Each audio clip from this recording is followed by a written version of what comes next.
sex is the play of adults. I think it should be funny. It should be messy. You should be able to look at it and look back at a situation and kind of blush with like, oh man, I can't believe I did that. Like people who are growing up on pornography with it being so choreographed and so produced, it completely alters their way to see what real life with real people and real couples are actually doing. Truly, what is sex beyond the physical intercourse act? You know, I think I can't, guys. I just asked our next guest about butt plugs. What? Like, why did that even come out of my head? Our next guest on the show today is, holy smokes, Dr. Viviana Coles, Doctor of Marriage and Family Therapy, a licensed marriage and family therapist and supervisor, and a certified sex therapist. And not to mention the author of the 4 intimacy styles. Butt plugs. But beyond talking about butt plugs, we really did tap into the context of relationships and what are some key signs of toxicity to look out for. I think that is such a key point here. How does one establish healthy boundaries to maintain a healthy relationship? How does one maintain a healthy sexual lifestyle with themselves? What if you're single? Yeah, we didn't forget about you guys. And how can sexual intercourse go beyond just orgasm, right? What is it? So we're going to jump into the show right here, right now.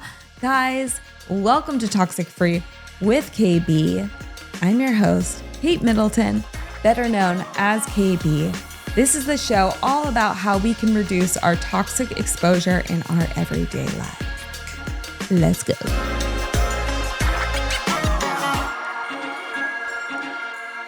Dr. Viviana, welcome to Toxic Free with KB.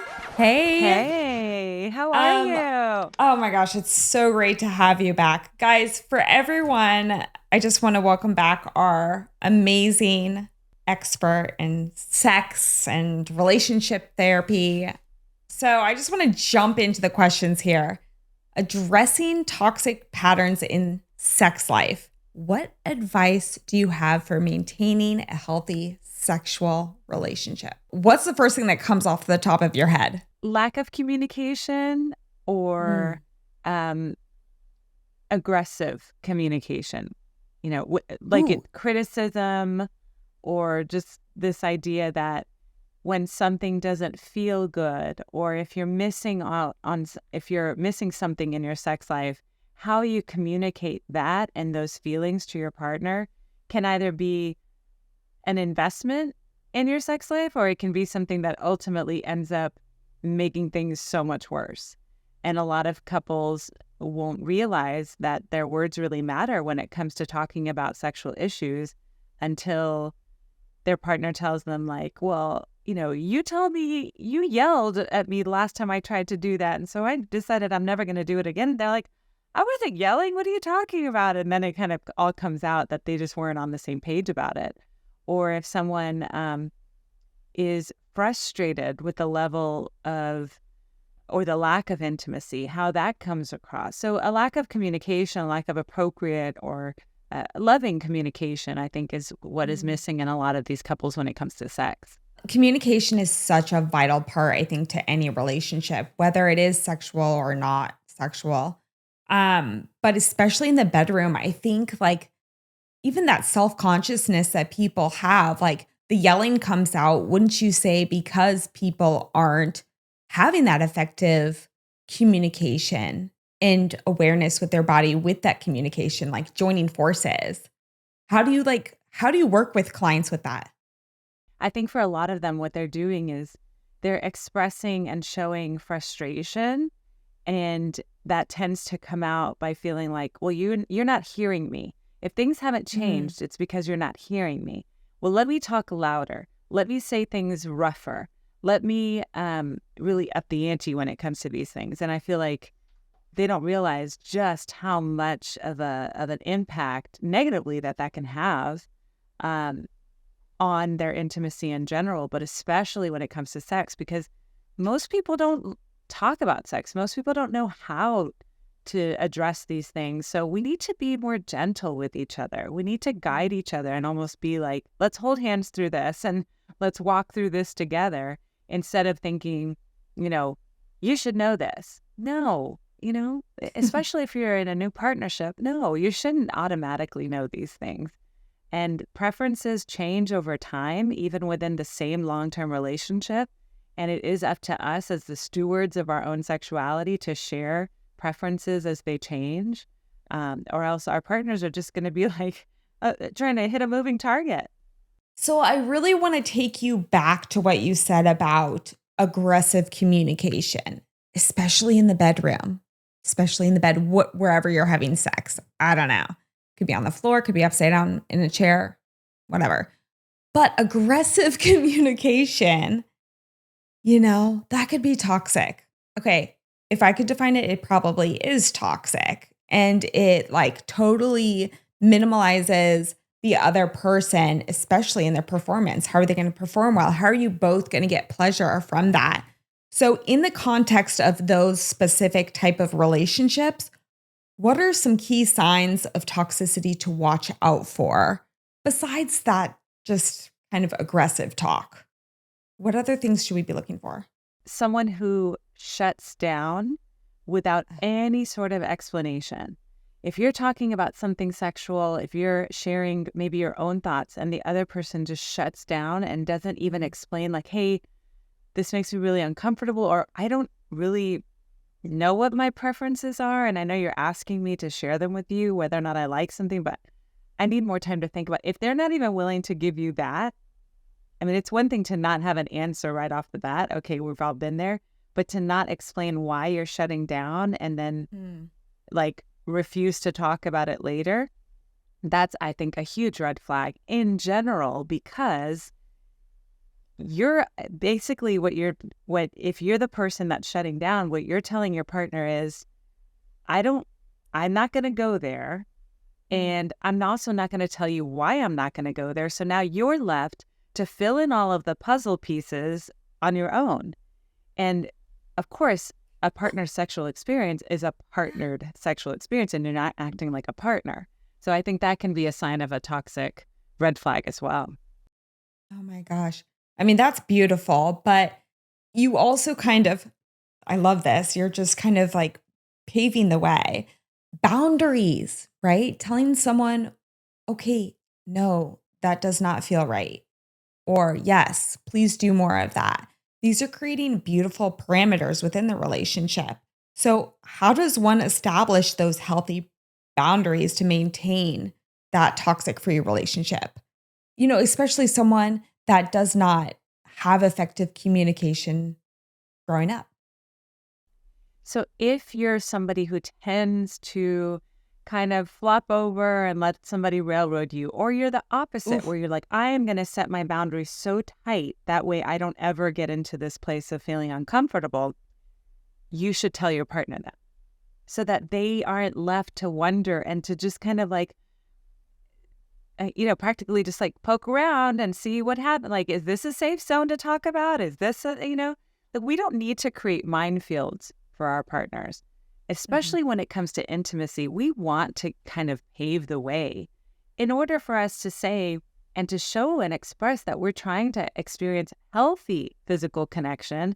Part of that is giving the lay of the land. I talk about that in my book, The 4 Intimacy Styles, how boundaries and sharing your boundaries with your partner allow for more pleasure than ever, because now you're able to explore and play. It's if you were running in a field and you had no idea where the cliff was, that's not nearly as fun as saying, okay, great, I know where the cliff is because there's an easily marked fence, with posts every so long. And you're like, okay, now I can run around.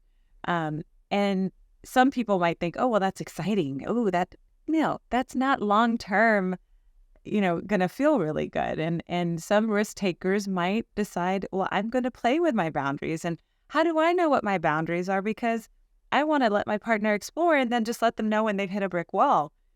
That's not a healthy way to share your boundaries, is to just kind of say, go for it. I'll let you know when to stop. Um, Especially when you're starting to create something new in a new relationship. I think it's so important for people to say, in the past, I haven't been a huge fan of this, or in the past, this position doesn't make me feel very comfortable. So if that's something you want to try, we're going to have to take it slow, or we'll have to prepare for that. And there's nothing wrong with saying that. That's a very healthy way of saying it's not a no forever. It's just we would need to talk about it more. Yeah, I think that's such a beautiful point to kind of throw out there to the audience because in my mind, I'm thinking of the person, I'll speak for a female, right? I'm thinking of the person that is like, oh my gosh, if I tell my partner this, they will like think less of me. They won't even want to touch me. So how do you not feel bad establishing that relationship? Say you're counseling someone, what would you tell them? First of all, they're not allowing for their partner to have the opportunity to respond in a healthy or unhealthy way. So you're not even giving them a shot. And I will tell you that if I were to say, and if it were the other way around, how would you want Mhm. them to treat you? How would you want them to approach this with you? Well, I'd like for them to at least give me the opportunity. That's what most people say. So if you're not willing to do that for them, just know you're also perpetuating and feeding the problem. Mm. And you're basically now creating a problem where there might not really be one. Mm. So yeah, that effective communication, yeah, once again, it's just I think also what you're saying is like I don't know, just stepping into your own and just like going for it. I think like especially me if I could talk about my own sexual experience is that the more that you're just like open to the idea of just like being yourself and feeling and receiving, I think that makes sexual intimacy so much more pleasurable, right? Like playing. What? Absolutely. Sex is the play of adults. I think it should be funny. It should be messy. You should be able Mm. to look at it and look back at a situation and kind of blush with like, oh man, I can't believe I did that. Like that's fun too. That's what some really great guys' nights and girls' nights are like. It- Often the most fun experiences with other people do kind of have those OMG moments. And that can also happen with sex. Not everything has to be a very well choreographed performance like they show in music videos and porn videos. And like that's not necessarily, I think, probably not nearly as fun or memorable or as bonding of an experience as just kind of exploring things together and being yourselves. Oh my gosh. I actually have a question about that.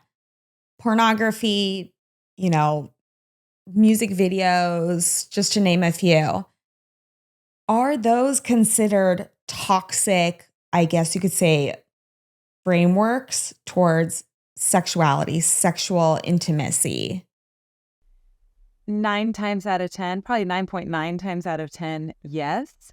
I think it's so important to have resources that show ethical, consensual, partnered experiences that if you're going to look to them as something to learn from or to replicate or just to explore to see like what other people are doing, it's important that it not be so produced that it's like a fantasy. You need to be able to, Mm. as a conscientious sexual partner, be able to make the determination of like, this is realistic and this is fantasy. It's the same thing that we have to do every day. And I was actually talking about this with a few people about how do kids growing up these days know what beings or animals are real? What do other countries actually look like? What does space look like? Like because everything is, with CGI, how do they not know that that sort of terrain doesn't exist in the US or on the world, or that animals, that's not a realistic animal? Like, I don't know. And it's the same thing with sex. There's so many times where I feel like people who are growing up on pornography, with it being so choreographed and so produced, it completely alters their way to see what real life with real people and real couples are actually doing. That is changing, but there's still the issues with sex trafficking and with non-consensual experiences, with webcams where it's like, oh, it's amateur. And so it feels less produced, but it's also doesn't mean that they're not on drugs, they're not being coerced, they're not, being trafficked. So I feel like the more we can move away from visual pornography, unless you know that it's coming from a really trusted source with actual sexual partners who are ethically and who are treated well, and then they need to move towards erotic literature, where you can then use your own imagination to create your own realistic expectations for sex. So this would be romance novels. This is very sexy, graphic depictions of real world experiences that can happen. Of course, some of them would fall into the fantasy files, but we're talking about romance novels. We're talking about audio erotica, where people are sharing thoughts and ideas and their imaginations. But you can picture, and I'm usually telling this to clients, you can picture yourself, you can picture your partner. You don't have to just deal with what's going on in front of you and pick and choose what you can digest. Yeah. It's a really great way to almost like vicariously experience sexuality. Wow. So it's like creating in the world that we live with so much like metaverse and AI, it's like creating your own like fantasy experience, right? Yes. Totally. And I'm a big fan of doing that, especially for women, because we tend to get turned off by whatever we deem to be unattractive visual stimuli. We can get turned off by an entire situation just because of how somebody's skin looks sweaty, or there's, oh, that piercing looks really painful. Whereas men can tend to focus on certain areas of the body that they're like, okay, I'm tuned into this. So for a lot of women, especially, I think it's important to go into erotic literature or audio erotica for that reason. And for men, I think it's important because they can learn so much more about what real life foreplay looks like and the efficacy of real life foreplay. One of my one of my many projects that I'm working on has to do with all of this, and I'm hoping to have that out at some point. But I'm always looking for ways to really help people to get through and overcome these obstacles that are really common with their partnerships. Yeah. I mean, I think you talked about the female mind, which I kind of want to tap into because, ladies, just agree with me for a second.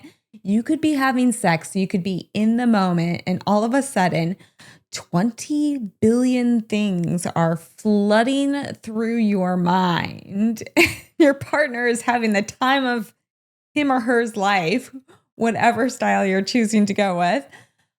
But you're just like, can't get there. And you're like, I'm almost there. I'm almost there. I'm almost there. But then you're thinking about, I got to feed the dogs. I have to go to the grocery store, whatever. I've got to cut my toenails. I don't know. How do you get to have an experience that is truly centered so you don't create that mishmash of conversation within yourself? I think the people that tend to do best with being able to really focus and stay present in sexuality are the people who practice sexuality as self-care. So this is when you start to say, this is my time. We've earned it. I've earned it. This is an opportunity to connect. With the 4 intimacy styles, it's an opportunity for bonding, for release, for giving, and for responsiveness. And those things can really help to motivate you to say, if I'm going to be here, I'm going to be here, and I'm going to make the most out of it. It's almost like I'm going to maximize this experience. Just like when you go get a massage, If you've ever gone to go get a massage and you shell out the cash for it, and at the end of it, you're like, oh my gosh, that was not restful at all. I did not get what I needed because I was on my phone or somebody kept, coming in or whatever it is. Like, that's kind of what that's like. Whereas if you say, okay, I'm going to turn off my phone, I'm letting everybody know, don't bother me for this hour. And maybe you let the massage person know, like, I don't want any talking. Like, when you really prioritize your self-care and you say, I'm going to put this bubble around us, especially during sexuality, then you're much more likely to experience the positive benefits from it. And it's not just, it's like mindful eating. How many of us struggle with not reading or looking on our phones or watching TV when we're eating and actually really choosing to experience the pleasure of every single bite? I don't know of many people who do that. Certainly Totally. not regularly. But that's what we should be striving for, to really get the most out of these experiences, however simple or quick or whatever. Self-care. You mentioned the sexual act as self-care. A lot of people that are watching might be like, well, I'm not in a relationship with someone else. I am in a relationship with the self, right? So how does one have a sexy and healthy sexual life while single? And can they be fulfilled? So I'm such a fan of creating an intimate care routine for yourself, taking care of your genitals, taking care of your arousal zones and your erogenous zones, making sure that you're not just tossing aside any sexual fantasies or thoughts. Oftentimes I'm working with women who say, like, I just can't get there most of the time. I can't really think about sex. I'm not often wanting it, but my partner is able to, like, at the drop of a dime. And I have to tell you, oftentimes it's women who are struggling with that because we have been, I think, socialized as a society for so much time, for so long, to not entertain sexy thought. It's almost like there's a time and a place, and the time and place is when I'm naked in bed with my partner, and most of the time it's husband, but men are really good about letting a thought come in and not just immediately poo-pooing it and saying, get out of here, you're not supposed to be here, and then feeling shame about it. They're like, oh yeah, oh, okay, and then they move on. And that's why I think that they're more likely to have this underlying sexual current that you can tap into when the time is right.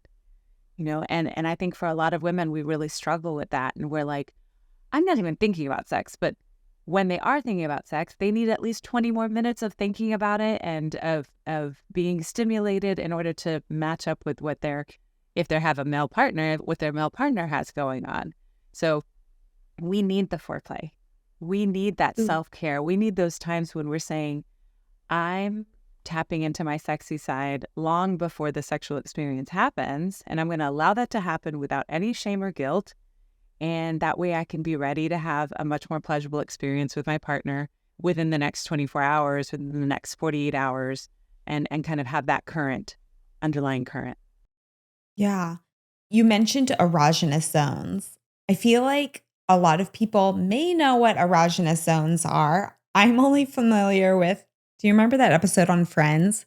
Monica? And she's 7. Seriously.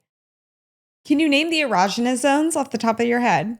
So the typical ones that most everyone experiences some sort of pleasurable reaction.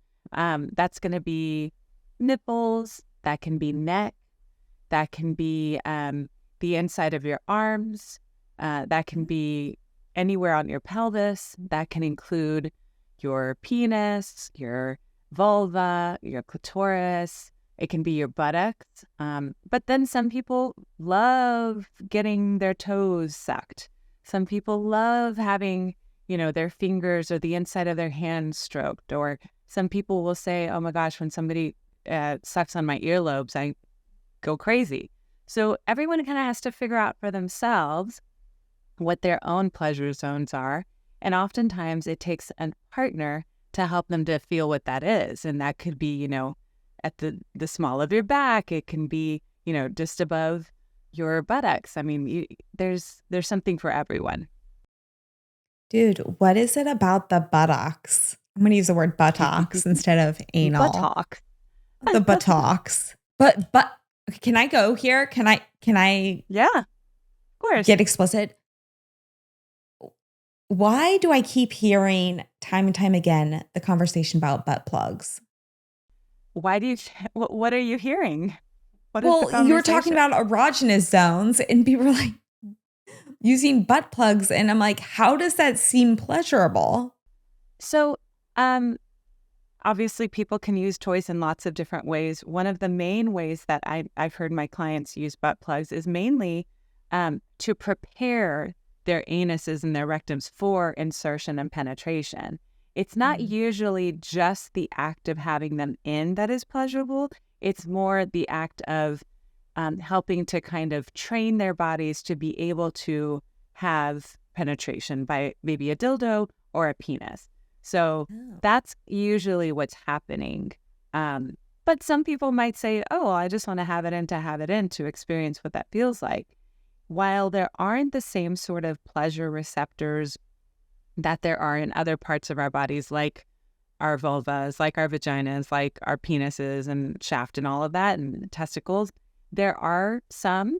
And I think it's possible that they're trying to tap into that. But more than anything, most people are trying to use them to make sure that they are preparing for or recovering from anal penetration. Or recovering from. Well, I mean, if anyone's ever tried that, I kind of want to know the answer here because I'm genuinely curious about all these sexual questions. That's why you're on, because people don't talk about any of this stuff. So I'm asking the questions, But that mentions playfulness, right? Being playful, trying new things, remembering the boundaries involved in that playfulness. But truly, what is sex beyond the physical intercourse act? I think a lot of people aren't even sure that there is something more beyond the physical. I think more often than not, we do prioritize the emotional and psychological aspect of the sex act, but some people are like, I only know it as a physical experience. That's why when people say, oh, I need to have strong feelings for someone in order to experience pleasure, they're like, it's the same as like, dancing with someone. What is the big deal? But the problem becomes when you don't know that about yourself, or you don't know that your partner feels differently about it, and y'all are making deposits in different ways into your intimate life. I also think that it's so important for people to define what sex actually means to them and what desire means. A lot of times I'm helping couples to have those very, what I think, fundamental conversations about sexuality and about what the whole premise means to them, because if you're going to take the time out of your very busy day to hopefully practice self-care and practice an investment in your relationship by having sex, it's so important that you'll understand why. Why is this happening and why are we doing this? That's where you get the quality from. Lots of people can have quantity. Not that they are, because we're, again, very busy and prioritize other things, but the quality is what I think really helps people to feel like they're connected long-term. I would love for all of you to take the quiz at the forintimacystyles.com. If you go there, it's a free quiz. Check it out, and it'll tell you what percentage of each of the 4 intimacy styles you're at right now. And the goal is to try to get rounded out by having 25% of each of the 4 present in all or nearly all sexual experiences. That way you can ensure that you and your partner are getting your needs met.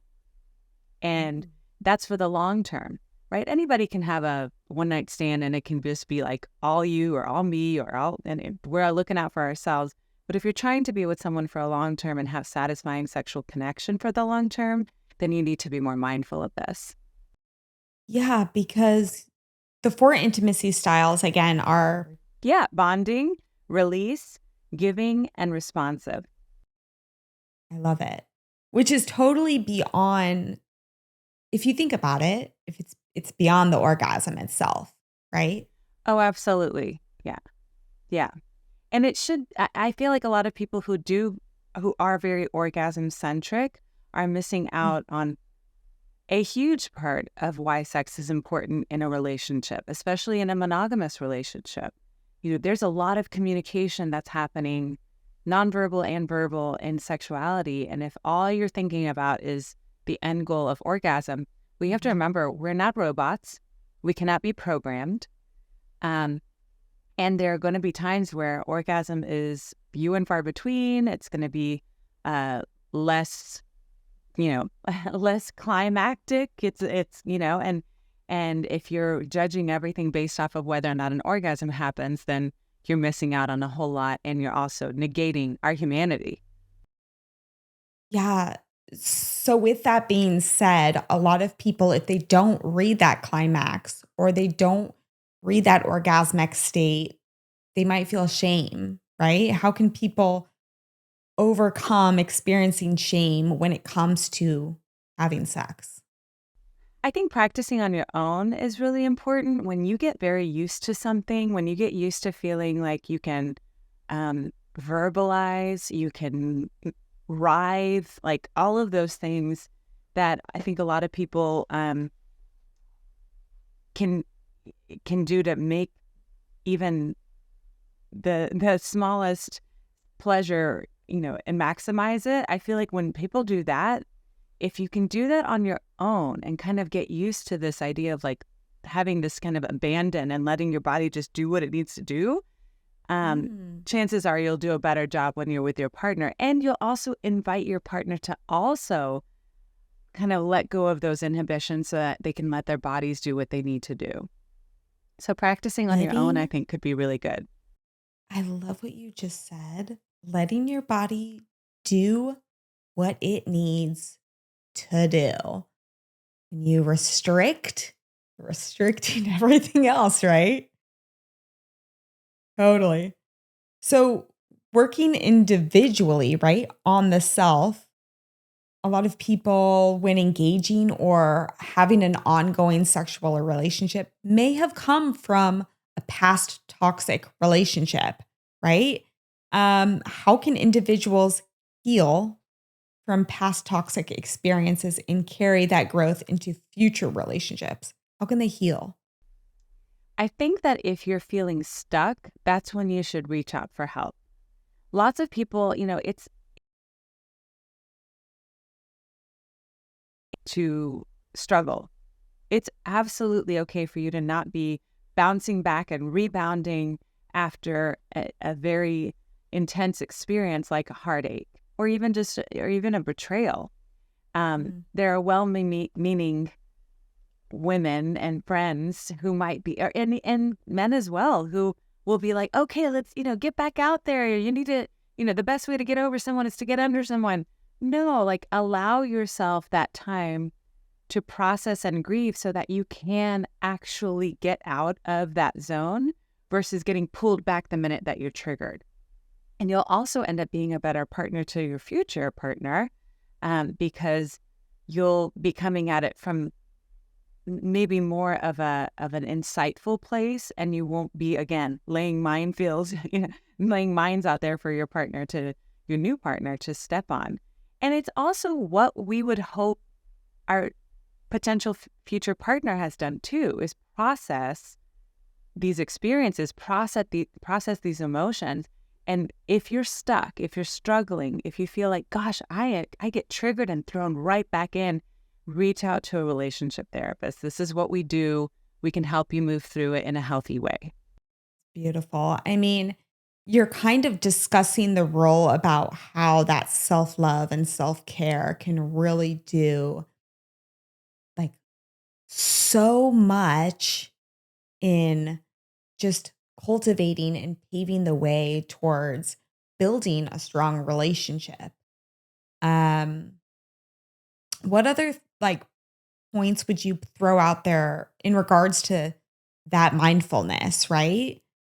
How does mindfulness, you mentioned it before, but how does mindfulness truly play a role in avoiding toxic patterns in various aspects of life in general, not just the relationships? I think in general, being mindful allows you to kind of it's like when you're more observant, my husband's the kind of person who can walk in anywhere and be like, okay, that person is drunk. That person is they just ordered this like this. Like he's very aware of everything that's going on around us. And meanwhile, I'm like, I just want to order my food. Like I'm not that kind of person, but I can tell you that I miss out on a lot because of that. Now, of Mm. course, for safety reasons, I'm absolutely aware of my surroundings when I'm, alone or whatever. But usually if I'm with my husband, I'm just kind of like, you lead the way. It's the same thing, I think, in relationships. If you can be that person who's more observant, who's more willing to kind of take in all the different cues and clues that are around you, you'll be more likely to make better decisions. You'll be more likely to make more educated decisions. And I think you'll be a better partner um, because they can then rely on you and feel like, again, we're on the same team. Or maybe they miss something, but you pick up on it. I was just talking about couples who are opposites today. And one of the things that I think is so beautiful about that can be a real strength is having different perceptions of the same issue and how important that is to be able to work through it maybe more efficiently and getting all the different sides of it. And I think that we really struggle with that. For a lot of people, it's like we stay in our own way, we stay in our own mind, we see things through this filter that is like my filter, it's your filter. And um, and if we can start to kind of wash some of that filter away and really decide like, okay, I'm just going to take this in for what it is, then I think you'll do better and be more mindful. So you have an awesome book, The Four Intimacy Styles. You told us a little bit about the four intimacy styles. You are such an amazing expert. I'm so happy you came here, but I have a couple of, I call it tea and Q's because I'm a teaholic. So I have some audience questions Great. Yeah, let's do it. I'm going to ask you right now, which is Dr. Viviana, what is the best sexual intimacy book you could recommend? And I think they're kind of talking in a nice way about something like learning new sex positions. Actually, I just recommended one, and it's something that I've had in my library in my office. I've had like 2 or 3 copies at a time, because I I just think it's such a beautifully done, written, and very expertly created option for couples to look at, or even for singles to look at. It's called Loving Sex by Dr. Laura.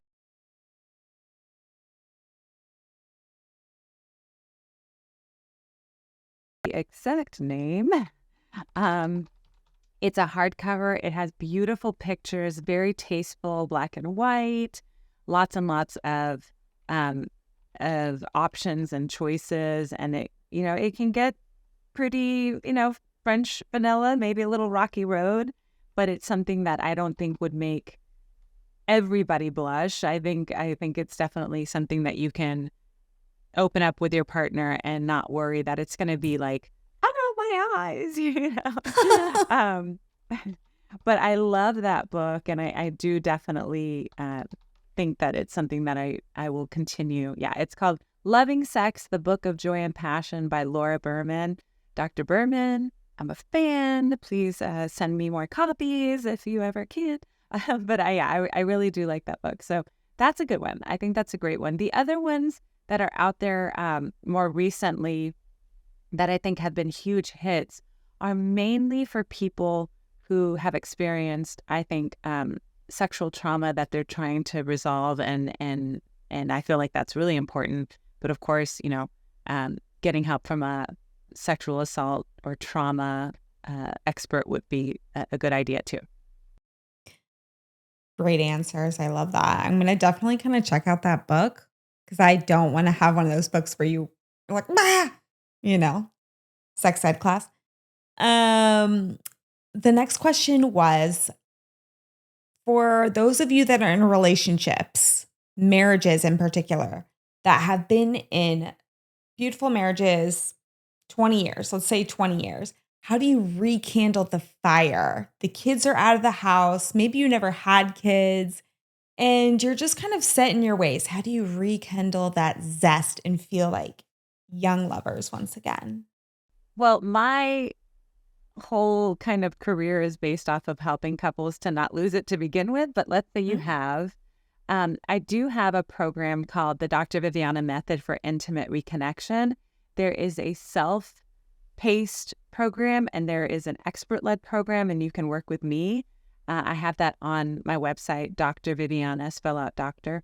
And that I really think is a huge success for so many couples because it's mainly for those people who are like, we love each other, we like Mm. each other, we just can't seem to have get any sort of rhythm or consistency in our sex life, or it's been so long that now it's kind of awkward. I don't really know how to initiate. I'm Oh. worried about being rejected or pressuring my partner too much, and they just are like, they're both kind of thinking about it and wanting it, but they don't know how to get it. That's what that is for.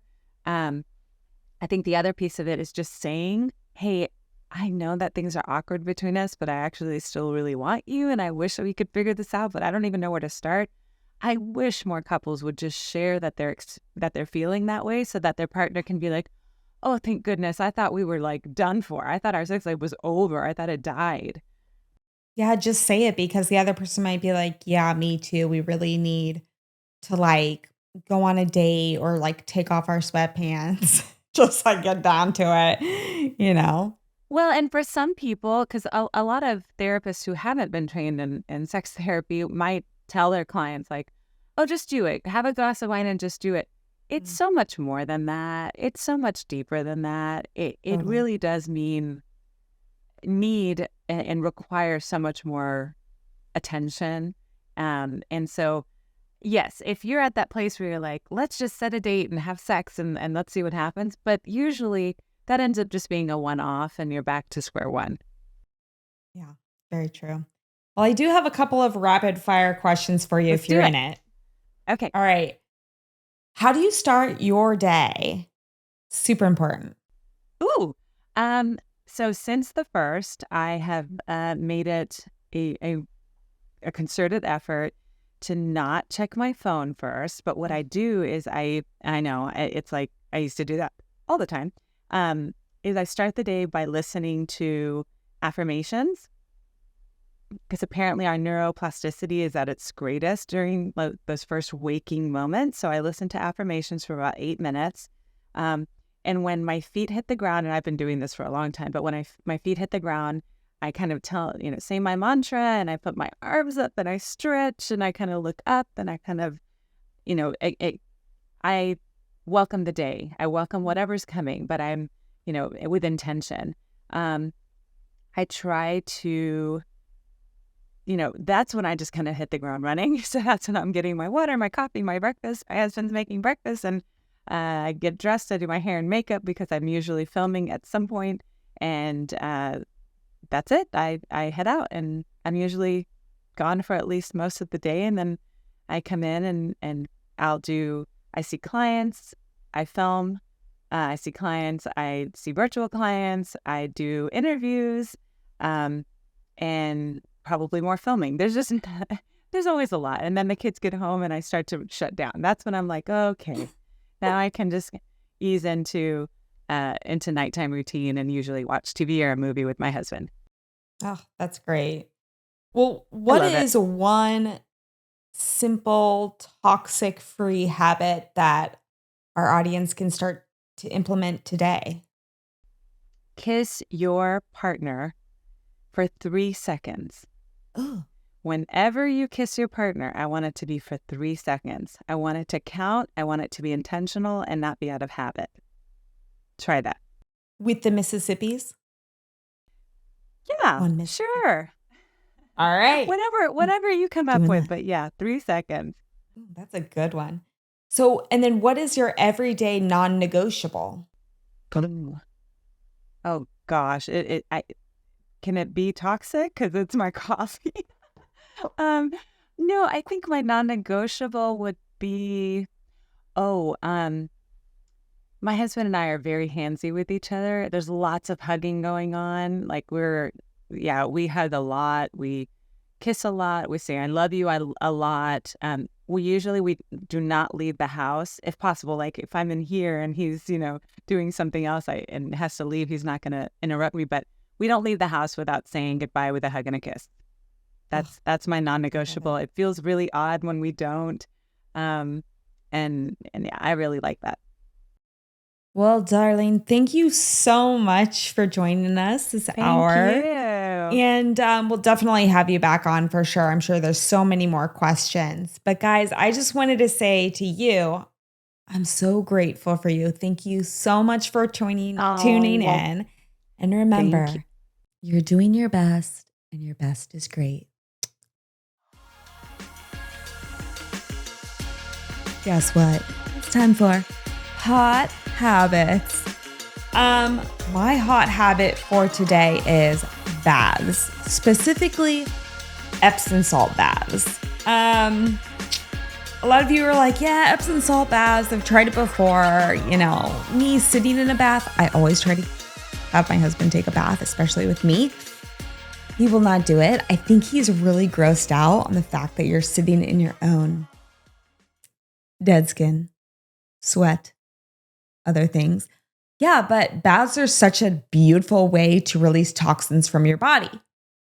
Point and fact, I love them specifically because they help me relax.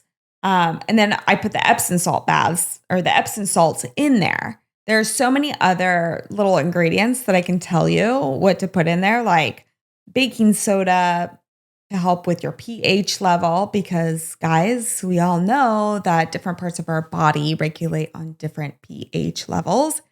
You can put sea salt, you can put Himalayan pink salt in there, you can put unfiltered, unprocessed apple cider vinegar in there, really great for your skin as well. And one thing I especially like to put in my baths is mustard powder. So make your baths super relaxing, super intimate with yourself. Light some candles, put some Palo Santo, like smoke that shit everywhere. So good. My husband always walks in, he's like, oh, Mama Saging again. You bet I am, because sisters had a long day. But I kind of want to point out some really, because you're like, whoa, baths, I get it. Yeah, what the point? But there are benefits. Like there are more benefits than you might think. The American Osteopathic Association, guys, said 50% of the US population is magnesium deficient. So that is why Epsom salt baths are so miraculous to the body. We need our magnesium. Because if we're not absorbing magnesium, if we're not, keeping it in our system, we're not metabolizing vitamin D. Vitamin D is associated with healthy immunities, right? If you don't have healthy immunities, then you're going to become sick. And another thing, when you are stressed, which most of the world is like running avid around with, their heads cut off, chickens running around town, your magnesium is getting depleted from that stress. Therefore, that is when you get sick.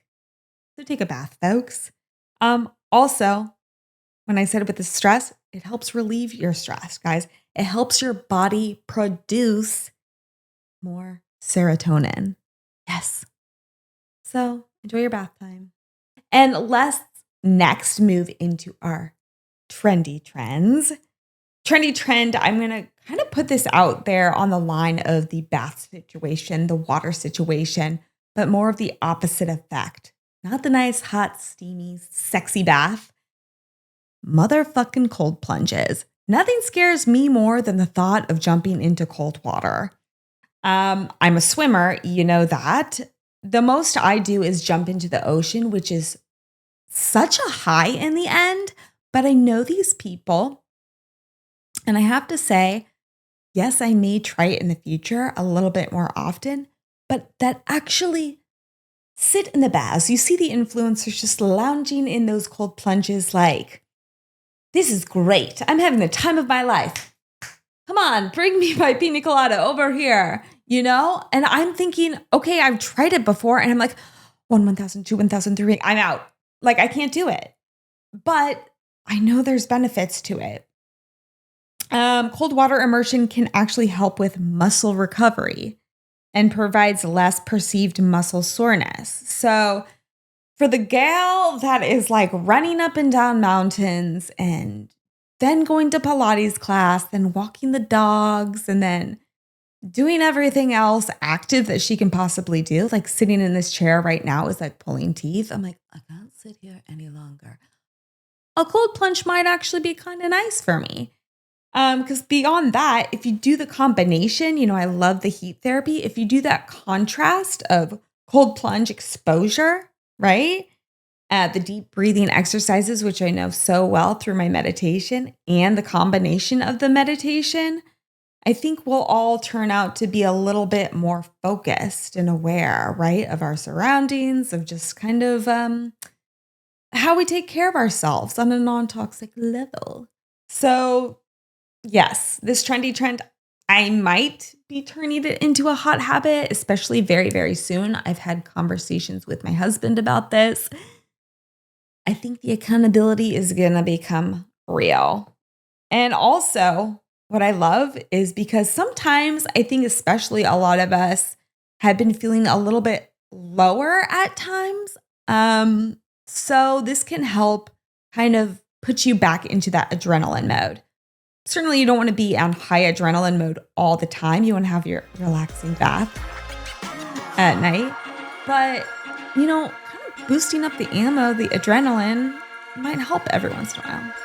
So, there you have it.